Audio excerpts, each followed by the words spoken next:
정치권에 좀 이렇게 협조를 구하기 위해서 얼마 전에 대통령께서 청와대에서 여야 대표들을 초대를 해서 회동을 가졌습니다. 이제 그 자리에서 나왔던 얘기 중에 하나가 이 한일 군사정보보호협정, 즉 GSOMIA를 파기하는 게 어떠냐라는 이런 제안을 심상정 대표가 했죠. 자, 그러면서 그 이후에 청와대에서도 뭐 그 카드를 열어놓을 수 있다라는 이런 식의 언급이 나오면서 그것에 대한 관심이 높아졌는데요. 이를 두고서 의견이 엇갈리는 그런 상황입니다. 자, 이 GSOMIA의 파기라는 것이 일본에 대항하는 유용한 카드가 될 수 있다라는 그런 입장이 있고요. 또 한켠에서는 아니다, 이것은 한미일 안보동맹을 약화시킬 우려가 있다, 이런 입장이 맞서고 있는 그런 상황인데, 자, 이 자리에 나오신 논객들께서는 어떻게 생각하시는지 의견 들어보겠습니다. 제가 먼저 할까요? 예. 두 분 너무 지금 이제 격화되지 않게 얘기해 주세요. 정의당에서는 GSOMIA를 파기하라 이렇게 요구를 하고 있고, 자유한국당은 파기하면 안 된다 이러고 있는데요. 저는 그 두 가지 다 일정 부분 같이 검토를 하고 갈 필요가 있지만은 어느 한쪽으로 성급하게 판단해서는 안 된다라는 생각입니다. 먼저 일본의 태도가 아마 지금 8월 달쯤으로 지금 예정이 돼 있는데, 화이트리스트에서 과연 이제 제외를 할 것인지, 이게 아마 그 가장 큰 변수인 것 같고요. 그 화이트리스트에서 제외한다고 하는 것은 일본이 우방 국가에 대해서 무역의 우대 조건을 주고 있는 화이트리스트.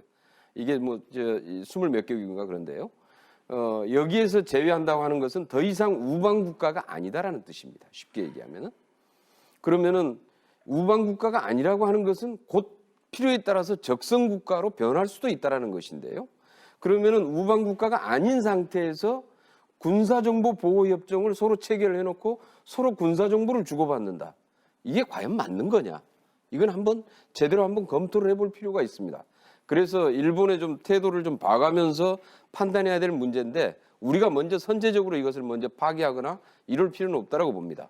그래서 일본의 좀 태도를 좀 봐가면서 필요에 따라서 이것이 우리가 이 GSOMIA 협정, 이 군사정보보호협정 같은 경우에는 일본을 필요에 따라서 압박하는 수단으로 쓸 수도 있고, 특히 미국이 중재를 해 나가는 데 있어서 지렛대의 수단으로 활용도 할 수 있기 때문에 여러 가지의 카드의 의미도 있다라고 생각을 합니다. 그래서 이 문제는 아무튼 일본의 태도를 봐가면서 좀 더 신중하게 판단해야 될 문제지, 그렇다고 해서 절대로 파기해서는 안 된다. 저는 이것도 대단히 문제가 있다라고 생각합니다. 그거는 곧 협상의 카드를 잃어버리는 겁니다.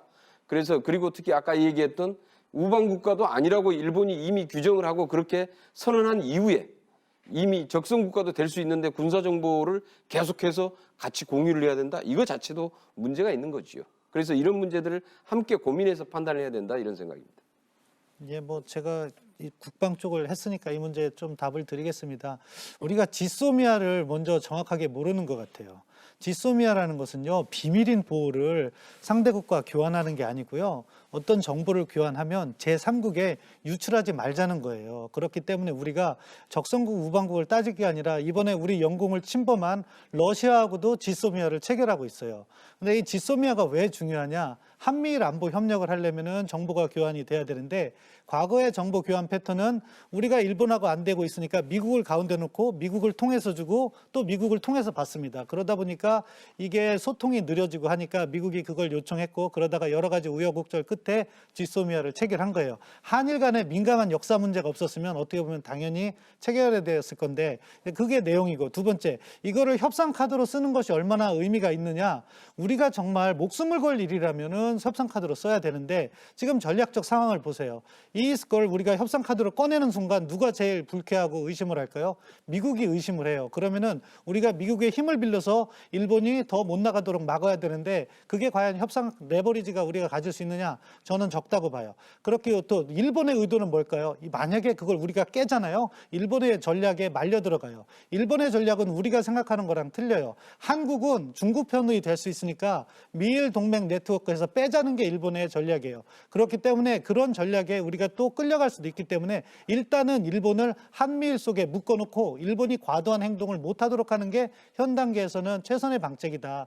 그런 의미에서 GSOMIA를 협상 카드로 쓰기보다는 미국을 미국을 통해서 일본이 추가 제재 조치를 못 꺼내게 하는 게 더 유리한 방식이라고 저는 개인적으로 생각합니다. 물론 말씀하신 의미는 잘 이해하고 있습니다. 예, 저도 지금 신 교수님 하신 말씀이 지당하다 그렇게 생각합니다. 그러나 또 하나 우리가 좀 알아야 되는 것은 지소미아는 악사 이것은 군사 무르자 교환 협정 이거하고 세트였습니다. 사실 그거는 이명박 대통령 시절에 악사 그래서 군사 무르자 교환입니다. 이것은 전쟁터에서 탄환이라든가 무기라든가 이런 것을 교환하는 것입니다. 그리고 지소미아는 군사 정보를 교환하는 것이고요. 이것은 완 세트가 되어 있어가지고 그때 이명박 대통령 때 서면 직전까지 갔는데 국내적인 여론이 악화되었기 때문에 그것을 보류한 거죠. 그래서 박근혜 정권이 돼가지고 이것을 나누었습니다. 먼저 지소미아를 체결하고 그 다음에 악사 이것이 사실상 한일 군사동맹으로 가는 길이었다는 것입니다. 그러나 이 부분만 지금 한일 군사동맹으로 가는 길 자체를 일본이 사실상 막아버렸습니다. 일본이 모든 면에서 한국의 군사적으로 사용할 수 있는 무르자를 앞으로 계속 수출하지 않겠다라는 것은 한국을 군사적으로 약화시키겠다 이러한 의도도 있다라고 할 수가 있기 때문에 지금 지소미아 그 다음에 악사, 미국도 이것을 원하고 있고요. 그 다음에 한일 군사 동맹 이것 자체가 무너진 상황입니다. 그러나 지금 신 교수님이 말한 대로 지소미아 천도는 외교 카드로도 충분히 쓸 수가 있기 때문에 그런 면에서는 전략적으로 우리가 갖고 있을 유리한 점도 있지 않을까 그렇게 생각합니다. 예. 지소미아는 우리한테 필요한 면이 두 가지 측면이 있습니다. 이번에 어제 북한이 미사일을 쐈을 때 우리가 추적한 것은 400km밖에 추적을 못했습니다. 나머지 200km는 일본에서 탐지해가지고 우리한테 알려준 부분이 있듯이 북한이 핵을 개발하고 또 미사일을 개발하고 이런 때에 일본의 전자장비에 기반한 군사 정보를 교환하는 것은 우리한테 안보에 도움이 되는 측면이 있고 또 한 가지는 아까 신 박사님 이야기했듯이 지소미아를 매개로 해가지고 한미 군사동맹 그리고 넓게는 한미일 군사협력에 상당히 도움이 되는 툴입니다. 이거는 우리가 쉽게 깰 필요까지는 없다 이렇게 되고 저는 이번에 지소미아 이 사태를 바라봤을 때에 그런 지소미아가 유지되어야 되느냐 폐기되어야 되는 문제보다 더 큰 문재인 정부의 문제를 저는 지적하고자 합니다. 그러니까 7월 18일 날 심상정 의원이 지소미아 어떻게 하느냐 하니까 정의용 실장께서 지소미아 폐기를 검토한다 이렇게 이야기합니다. 그러고 만 하루가 되지 않은 19일 날 아침에 그런 절대 검토하지 않는다고 이야기를 합니다. 그러다가 바로 오후에는 다시 모든 것을 원점에서 검토한다고 이야기를 했습니다.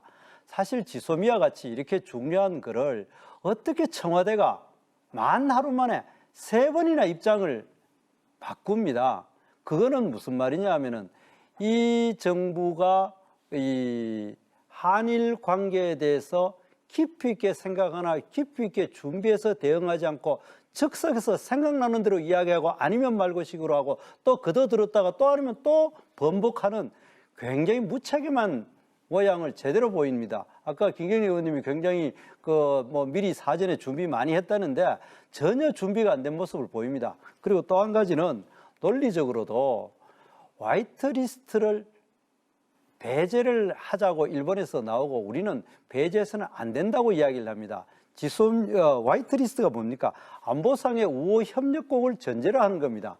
그렇다면 화이트리스트를 제외한다라는 것은 바로 안보상의 우호 협력국이 아니라고 이야기합니다. 그런데 일본이 화이트리스트를 완전히 배제하고 완전히 틀어지고 난 다음에는 지소미아에 대해서 우리가 검토할 수 있다라고 말을 할 수 있지만 우리가 먼저 지소미아를 폐기할 수 있다고 이야기하는 것은 일본으로부터 화이트리스트를 배제하는 것에 대한 중요한 논리적인 명분도 될 수 있다. 그렇기 때문에 우리가 이 문제를 미리 꺼내는 것도 바람직하지 않고 하루 만에 3번이나 입장을 번복하는 것도 문제가 있다. 저는 그렇게 지적하고 싶습니다. 우선 첫 번째로 군사정보보호협정에 대해서 우리가 먼저 선제적으로 이걸 파기하자라는 건 절대로 아니고요. 그리고 그런 주장은 한 적이 없습니다. 그다음에 청와대에서 그때 답변한 것도 아직은 군사정보보호협정을 유지해야 한다는 입장이나 그러나 향후에 일본의 태도를 봐가면서 검토할 수 있습니다.